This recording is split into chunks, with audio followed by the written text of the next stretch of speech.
প্রেমিকার সম্মান বাঁচাতে এবার বড়সড় সিদ্ধান্ত নিয়ে ফেলল বং মিডিয়ার উজ্জ্বল।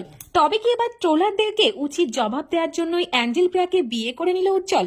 এই ভিডিওটা সোশ্যাল মিডিয়ায় আসতেই সকলেই এমনই মন্তব্য করছে, কিন্তু আসলে এটা একেবারেই ভুল। আপনারা সকলেই তো জানেন এখন সোশ্যাল মিডিয়া খুললে শুধু একটাই নিউজ, সেটা হচ্ছে বং মিডিয়া আর অ্যাঞ্জেল প্রিয়ার বিচ্ছেদ। তবে সেই ফেক নিউজকে ভুল প্রমাণ করার জন্য বিয়ের পিড়িতে বসতে হয়নি উজ্জ্বলকে। বং মিডিয়ার উজ্জ্বল নিজেই সোশ্যাল মিডিয়ায় পরিষ্কার জানিয়ে দিয়েছে অ্যাঞ্জেল প্রিয়ার সাথে তার কোনো রকম বিচ্ছেদই হয়নি। তবে হ্যাঁ, কিছু ভুল বোঝাবুঝির জন্য তারা আপাতত দুজনের থেকে দূরে আছে। উজ্জ্বল একথাও জানিয়েছে অ্যাঞ্জেল প্রিয়ার জীবনে নতুন কেউ আসেনি, ওই ছেলেটির সাথে শুধুমাত্র বন্ধু হিসেবে অ্যাঞ্জেল প্রিয়া কথা বলেছে।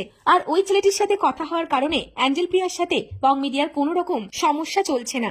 বং মিডিয়া আর অ্যাঞ্জেল প্রিয়ার যে সমস্যাটা তৈরি হয়েছে সেটা তাদের পারিবারিক ব্যক্তিগত সমস্যার কারণেই হয়েছে। যদিও বং মিডিয়ার এই ভয়েস রেকর্ডটা ভাইরাল হওয়ার পর থেকেই অনেকেই মন্তব্য করছে বং মিডিয়ার উজ্জ্বল তার প্রাক্তন প্রেমিকা, তার ভালোবাসার মানুষটি অর্থাৎ অ্যাঞ্জেল প্রিয়ার সম্মান বাঁচাতেই সোশ্যাল মিডিয়ায় এসে আবারও মিথ্যে বলছে।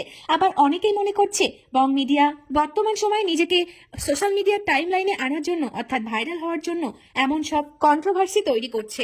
কারণ বং মিডিয়া এখন একটা নতুন প্রজেক্ট নিয়ে কাজ করছে, যেটা খুব তাড়াতাড়ি সোশ্যাল মিডিয়ায় আপলোড হতে চলেছে। আর সেই প্রজেক্টের প্রমোশন এইভাবেই ট্রোলারদের মাধ্যমে করানোর জন্যই উজ্জ্বল আর অ্যাঞ্জেল প্রিয়া পুরোটাই সাজিয়ে অর্থাৎ নাটকীয়ভাবে কন্ট্রোভার্সি তৈরি করছে।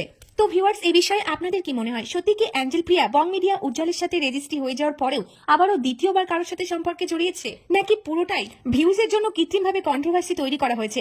আপনাদের কি মতামত অবশ্যই কমেন্ট করে জানাবেন।